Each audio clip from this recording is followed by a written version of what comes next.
Aujourd'hui dans Automoto Express, on connaît tout du nouveau Citroën C3 Aircross, BMW dégaine le nouveau X3, Maserati rend hommage à la MC12, Fiat se moque du gouvernement italien dans une pub, l'aventure s'arrête pour Fisker et triomphe en mode rock'n'roll. Automoto Express numéro 593, c'est parti!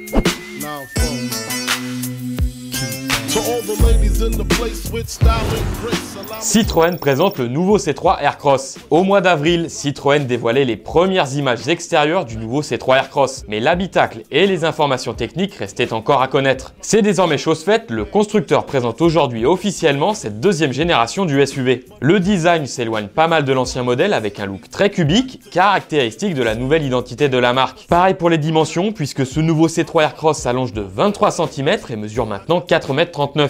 Au moment de passer à l'intérieur, tu ne seras pas dépaysé. Le SUV reprend exactement la même disposition que la nouvelle C3. La grosse nouveauté ici, c'est l'apparition d'une version 7 places, facturée 850 €. Par contre, n'espère pas emmener beaucoup de bagages dans cette configuration, car le coffre chute de 330 à 40 litres de chargement. Côté motorisation, le 1 litre de PureTech est disponible en essence 100 chevaux ou 136 chevaux avec une micro-hybridation, tandis que la version 100% électrique associe un bloc de 113 chevaux à une batterie de 44 kWh. De quoi offrir environ 300 km d'autonomie. A noter que cette version ne peut pas être livrée en 7 places pour des contraintes techniques. Le nouveau Dacia Duster a donc maintenant à qui parler puisque ce nouveau C3 Aircross se veut plus agressif au niveau du prix avec un tarif d'accès de 19 400 € pour le modèle essence, presque 300 € moins cher que le SUV roumain. Sinon, c'est 25 500 € pour le micro-hybride et 23 400 € en électrique, bonus déduit.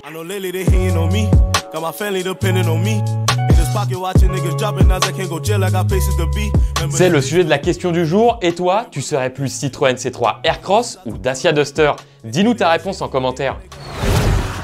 BMW dégaine le nouveau X3. 20 ans après son tout premier lancement, le X3 se renouvelle pour une 4e génération. On commence par le gabarit qui est en hausse, plus 4 cm de long pour atteindre 4,76 m et 3 cm en plus en largeur pour faire maintenant 1,92 m. Le premier X3 ne mesurait que 4,57 m, ce qui veut dire que le SUV a quasiment pris 1 cm par an. L'avant paraît plus massif que le modèle précédent avec une calandre élargie qui mélange barres obliques et verticales comme la nouvelle série 1, tandis que les projecteurs ont un dessin plus agressif.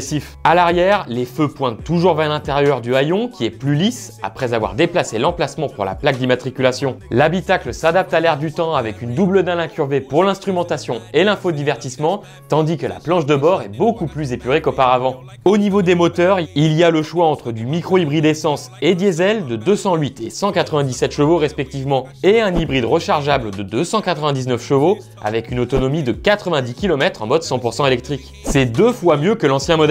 Sinon, pour les amateurs de sportivité, le X3 est aussi proposé en version M50 forte de 398 chevaux. Pas de version 100% électrique au programme, le prochain iX3 aura une carrosserie complètement différente, plus proche du concept Neue Klasse X. Compte entre 64 000 et 90 000 € pour t'offrir le SUV allemand.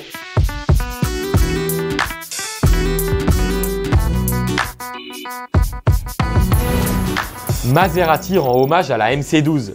En 2004, 37 ans après avoir disparu des compétitions automobiles, Maserati revenait en championnat GT avec la MC12 GT1, basée sur la mythique Ferrari Enzo. S'en est suivi une série de 27 victoires entre 2004 et 2010. Pour pouvoir engager un modèle en compétition, les constructeurs devaient alors produire au moins 25 versions de route du modèle de course, et c'est ainsi que la MC12 Stradale est née. Et pour fêter les 20 ans de ce modèle devenu emblématique, Maserati lance 2 séries spéciales pour sa descendante MC20. Icona qui reprend la livrée de la MC12 de route et Legenda qui met à l'honneur les couleurs de l'écurie de l'époque. Seulement 20 exemplaires de chaque seront fabriqués, ce qui rend ces 2 séries réunies encore plus rares que la MC12, produite à 50 unités.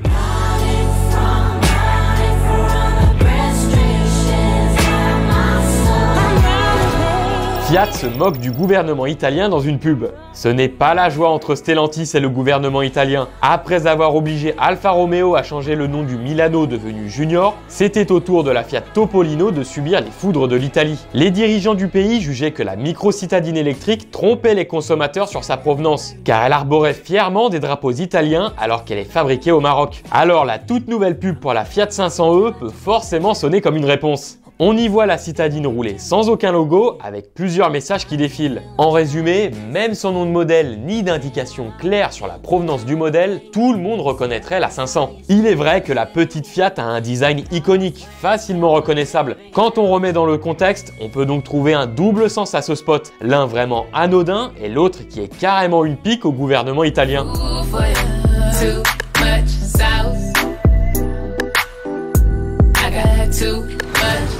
L'aventure s'arrête pour Fisker. Alors que le patron du constructeur affirmait que des sociétés étaient intéressées pour sauver la marque et que des discussions plutôt avancées avec Nissan étaient en cours, Fisker s'est placé sous le statut de protection de la faillite aux États-Unis. Le seul modèle au catalogue, le SUV Océan, a connu de nombreux problèmes de fiabilité et de logiciel, ce qui n'a pas vraiment aidé la situation financière de Fisker. Au total, seulement 4700 Océans ont été livrés dans le monde entier. Celui qui se revendiquait comme l'anti-Tesla n'aura tenu que 8 ans. C'est la deuxième faillite pour l'ancien designer Henrik Fisker, l'homme derrière la berline hybride avant-gardiste Karma et les Aston Martin DB9 et V8 Vantage.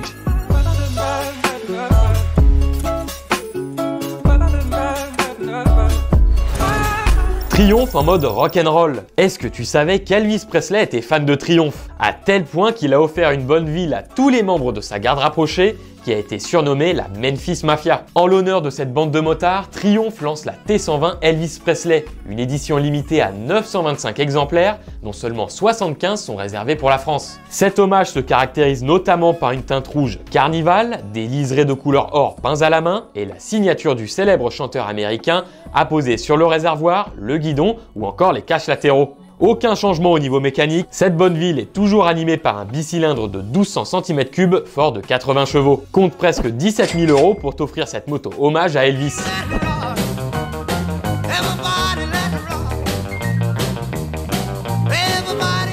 Dans le dernier numéro, je vous demandais ce que vous pensiez du possible abandon du moteur Renault en F1 chez Alpine. Pour vous, une Alpine sans moteur Renault, ça n'a aucun sens. Ce serait vu comme une trahison. Même si les performances seraient potentiellement meilleures, vous préférez garder le motoriste maison. C'est la fin d'Automoto Express, on se retrouve demain pour faire le plein d'actu. D'ici là, portez-vous bien, bye.